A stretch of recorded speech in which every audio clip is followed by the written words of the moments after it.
Really, at the end of the day, I'm going to start kind of from a more theoretical standpoint. It's about including your donors in a part of what you're doing and not viewing them as kind of a one-to-one transactional kind of relationship, but including them as an important part of the work, the reason that you're able to do what you're doing. And if you kind of shift the way you're thinking about them in that way, I think that's when true stewardship begins. So that's kind of the heart behind donor stewardship. And then, of course, from a more tactical standpoint, there are so many ways to do this in an effective way. And I think sometimes we get stuck just thinking in terms of newsletters or impact reports. And those things are great. And I would always love to send more of them. But at the end of the day,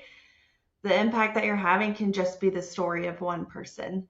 And it can just be a little clip behind the scenes of a new program that you were able to launch, or a new update at your facility, or anything like that. That just makes a donor feel like they're a part of what you're doing. They're getting those updates. They know who you are, and they feel really connected to the work that you do. And that's just so important, especially in the first year of a relationship.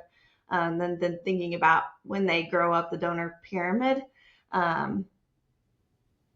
It's just really important every step of the way. And I think it's one that's often overlooked.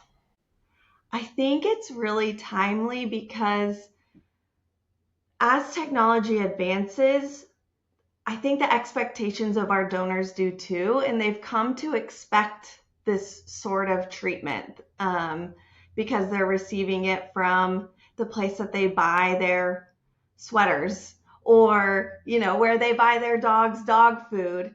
They're receiving that sort of connection and updates from those places. And so for a nonprofit where they feel this heart connection, I think they crave it. And then they've just come to really look forward to it. So there's that aspect of it. And then, as we know, acquisition has been a challenge for many years now. And so if we're going to spend all this money in acquiring these new donors, why would you not ensure that you have this second step and this super important stewardship program in place afterwards? My take is that every donor, they're not thinking about how much they're giving, and they expect to be treated almost like a mid-level donor. And so if we can use the technology available to us to personalize those touch points and make them feel like they are that important to us, because they are, I think that can go a really long way in building the trust, which can be such a challenge, how you can do that at scale.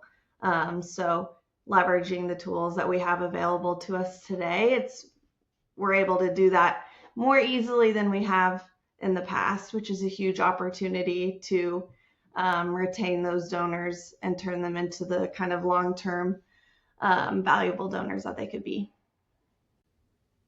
I mean, I would audit what you have in place. Think about your autoresponders that you're sending. Those typically have the highest open and click rate of any email campaign that you'll send all year. So if you kind of start there, and that serves two purposes. One, you have to fulfill the receipt and the tax credit aspect of that, but also it becomes such an important first touch point after a donation to set the tone for how you'll kind of treat that relationship with that donor. So that's a really easy low-hanging fruit. And then I would just look at kind of the channel mix that you're using to steward your donors, because what I would say is if you're only using email or if you're only using mail, it's a big missed opportunity, because not every person might be living in those channels all the time. And so if you can think about how to integrate text messages or videos, I think that's the second next step I would encourage people to take to make sure it's kind of a robust stewardship experience.